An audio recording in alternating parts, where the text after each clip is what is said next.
Hi friends, welcome to the channel. I generally don't talk in superlatives as far as cameras are concerned because there are so many of them and almost all of them are good and almost all of them have some quirk or the other. So there is no perfect camera and there is no perfect camera which does every genre of photography well, right? Lately, I've been shooting a lot of events, right? Weddings and other kind of events. And you got to in events take hundreds, if not thousands, of pictures and then deliver so many of them because there are so many moments and so clients expect that much more. And I've been shooting weddings for the last 16 odd years, 2009, 10. That's when I started.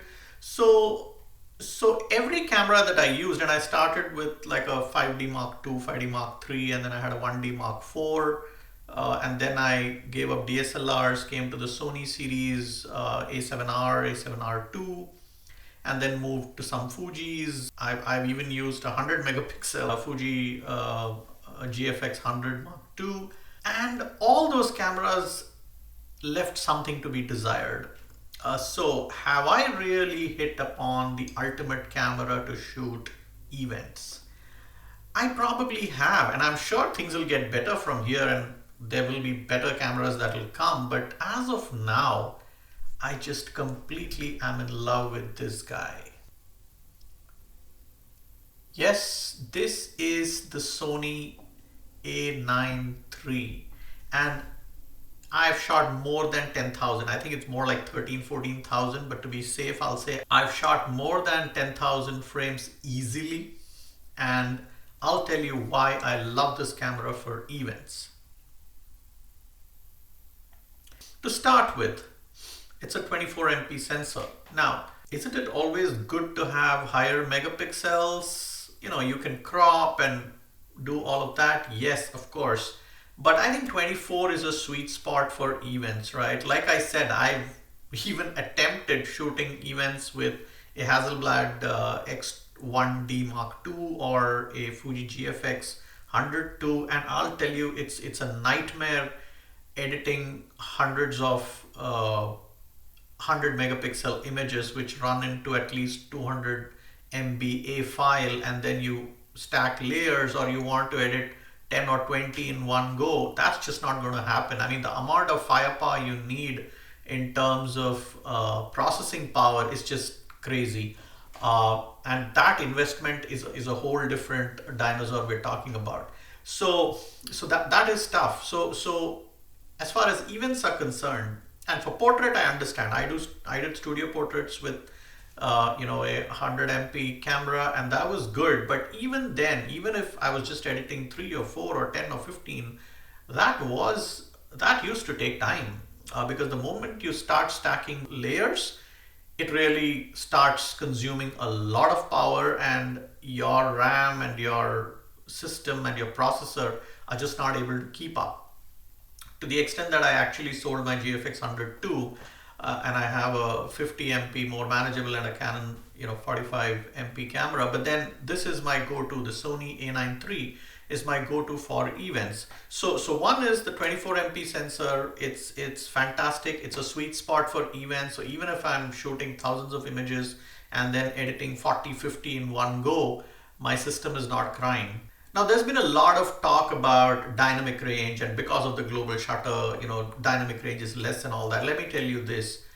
Dynamic range, again and again, I keep saying dynamic range has less to do with the sensor and more to do with the scene you're seeing, right? How you're composing, what is the brightest area in your scene versus the darkest area, and how do you really compose and how do you really recompose to make sure you're not having an absolutely blown out area and an absolutely black area in your picture. Or if it comes to that, then you start using lights. 24 MP, great sensor, no problem with it. Second, speed.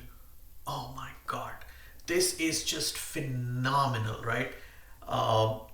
The autofocus speed, I think it's got one of the best autofocus speeds in the Sony lineup, and guess what? Probably across mirrorless cameras today.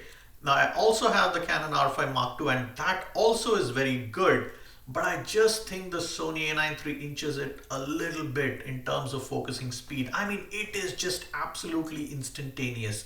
I have in that 10,000 plus shots, I really haven't seen any shot where I have grossly missed focus. And obviously it depends on shutter speed, on how fast the subject is moving and all that. So if you have a slow shutter speed and your subject is moving fast, obviously you're going to get motion blur. But focus itself, I don't think this camera ever misses focus.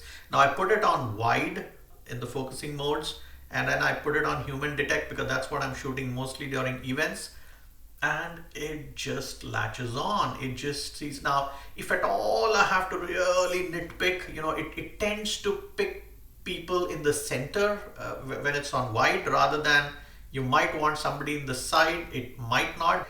All I need is to tap on the person in the screen. I use the touch focus and sometimes touch focus and shoot. All I have to do that and it's instantaneous. It just takes the picture. It focuses, takes the picture. It is just absolutely brilliant. So speed in terms of autofocus, and speed also in terms of shutter speed. I mean, the maximum it can go up to is 1/80,000th of a second. That is insane. So whether you're shooting birds or brides twirling or couples running towards each other, whatever you want to do, you can freeze action. Somebody popping open a champagne bottle and you want the drops, you can get everything, and you can get them beautifully frozen. So speed, so 24 MP sensor, brilliant speed.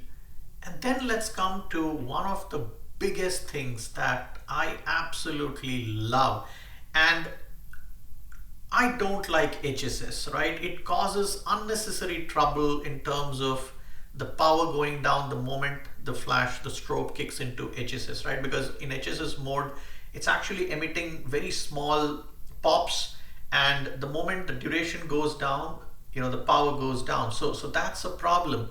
So I really never liked HSS. So that is why I was always in the lookout for some cameras with leaf shutters. So at least I can go up to 1/2000th of a second, like the Leica Q series, right? All of them have leaf shutters, or the Hasselblad X series, X1D, X1D2, now the X2D, which I don't have, but I've shot with the X1D Mark II, and leaf shutter, right? So it's brilliant. So I really love that. Now with the global shutter, you don't need to worry about any of that. You can just control your ambient with your shutter speed and push the shutter speed to whatever you want. Hell, you can make day look like night. You can go to that extent by underexposing the ambient using shutter speed. And guess what? You don't even have to push your light to maximum power. You can be at half power or 3/4 power, whatever you want, and then you can still crack strobe light on the subject and still get good shots, and you can freeze motion. So that I think is just amazing. Now, is there a complication here? And that's what a lot of people are talking about as a disadvantage. Now, does it take time to figure it out? Yes, it does. Because in a camera like this, your flash power, which depends on flash power and flash duration have a relationship, right? And your shutter speed, all of these need to be in sync.